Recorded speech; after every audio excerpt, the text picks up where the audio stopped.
چین کی تاریخ دنیا کی قدیم ترین اور عظیم ترین تہذیبوں میں سے ایک ہے۔ یہ تاریخ ہزاروں سال پر محیط ہے اور مختلف ادوار میں مختلف سیاسی، سماجی اور ثقافتی ترقیوں کو اپنے اندر سموئے ہوئے ہے۔ چین نے دنیا کو بے شمار ایجادات، فلسفے اور منفرد طرز حکمرانی دی۔ آج کی ویڈیو میں ہم چین کی تاریخ کے اہم ادوار کا خلاصہ پیش کریں گے۔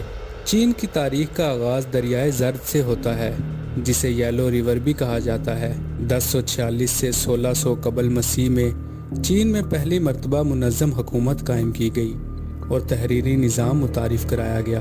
1046 میں زو خاندان کی حکومت آئی۔ زو خاندان نے ایک سیاسی نظام کی بنیاد رکھی۔ اس نظام کے تحت بادشاہ کو آسمانی طاقت کی حمایت سے حکمرانی کا حق دیا جاتا تھا۔ اس خاندان کو جنگی ریاستوں کا دور بھی کہا جاتا ہے۔ 206 سے 221 قبل مسیح میں چن خاندان کی حکومت آئی۔ چن خاندان کے شہنشاہ کو چین کا پہلا شہنشاہ بھی کہا جاتا ہے، جس نے اپنے دور میں 3 اصلاحات متعارف کرائی۔ چین کی سرزمین کو متحد کیا، پہلا مرکزی نظام حکومت قائم کیا اور دیوار چین کی تعمیر کا آغاز کیا، جسے گریٹ وال آف چائنا بھی کہا جاتا ہے۔ 206 قبل مسیح سے 220 عیسوی تک ہان خاندان کی حکومت آئی، جو چین کے سنہری دور کے طور پر جانی جاتی ہے۔ اس دور میں تجارت کو فروغ ملا اور سلک روڈ کا قیام عمل میں آیا، جس کے ذریعے چین میں مصنوعات، خاص طور پر ریشم، دنیا کے دیگر حصوں تک پہنچی۔ 581 عیسوی میں ہان خاندان کے زوال کے بعد چین تقسیم اور خانہ جنگی کا شکار ہو گئی، جس میں 3 بادشاہتوں کا دور آیا، جسے 3 کنگڈم بھی کہا جاتا ہے۔ اس عرصے میں بدھ مت چین میں متعارف ہوا اور تیزی سے پھیلنا شروع ہوا، جس نے چینی ثقافت پر گہرا اثر ڈالا۔ 581 سے 618 عیسوی تک سوئی خاندان کی حکومت ہوئی۔ سوئی خاندان نے چین کو دوبارہ متحد کیا اور کئی اہم منصوبے شروع کیے، جس میں گرینڈ کنال بھی شامل ہے۔ گرینڈ کنال نے شمالی اور جنوبی چین کے درمیان تجارتی رابطوں کو مضبوط کیا۔ 618 سے 907 عیسوی تک تانگ خاندان نے حکومت کی۔ یہ دور ثقافتی، علمی اور تجارتی ترقی کا عروج تھا، جس میں چین کی سرحدیں وسطی ایشیا تک پھیل گئی۔ تانگ کے دور میں شاعری اور مصوری کو بے حد فروغ ملا۔ بدھ مت اور دیگر مذاہب کے ماننے والوں کو آزادی حاصل ہوئی۔ 960 سے 1279 تک سونگ خاندان کی حکومت آئی۔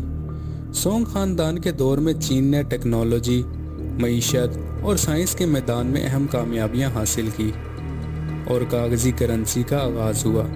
1271 سے 1368 عیسوی تک یوان خاندان کی حکومت آئی۔ دوستو، یہ مغلیہ دور بھی تھا، جس میں چین پر منگول حکمران قبلا خان نے قبضہ کر کے یوان خاندان کی بنیاد رکھی۔ منگول حکمرانی کے دوران چین کا رابطہ یورپ اور مشرقی وسطی سے بڑھ گیا، تاہم منگول حکومت زیادہ دیر تک چین میں مستحکم نہ رہ سکی اور 1368 سے 1644 تک منگ خاندان نے منگول حکمرانوں کا خاتمہ کر کے دوبارہ چینی اقتدار قائم کیا، دیوار چین کو مضبوط کیا اور سمندری سفر اور تجارتی مہمات کو فروغ دیا۔ دوستو، چنگ خاندان چین کا آخری شاہی خاندان تھا۔ 19ویں صدی کے آخر میں چین کو جاپان اور یورپی طاقتوں کے ہاتھوں شکست کا سامنا کرنا پڑا اور 1911 میں چنگ خاندان کا خاتمہ ہوا اور چین ایک جمہوریہ بن گیا۔ اس کے بعد جنگی سرداروں اور جاپانی حملوں کی وجہ سے چین مستحکم نہ رہ سکا۔ 1930 کی دہائی میں چین نے جاپان کے خلاف جنگ لڑی۔ اسی دوران کمیونسٹ پارٹی آف چائنا اور نیشنلسٹ پارٹی کے درمیان تنازع شروع ہوا۔ 1949 میں چینی کمیونسٹ پارٹی نے قیادت میں اقتدار حاصل کیا اور چین کو عوامی جمہوریہ چین کے طور پر قائم کیا۔ آج کا چین دنیا کی دوسری بڑی معیشت ہے اور عالمی سیاست میں اہم کردار ادا کرتا ہے۔ جدید چین نے اپنی عسکری، تجارتی اور سائنسی ترقی میں بے مثال کامیابیاں حاصل کی ہیں، تاہم چین کو انسانی حقوق، سیاسی آزادی اور ماحولیاتی مسائل کے حوالے سے چیلنجز کا سامنا ہے۔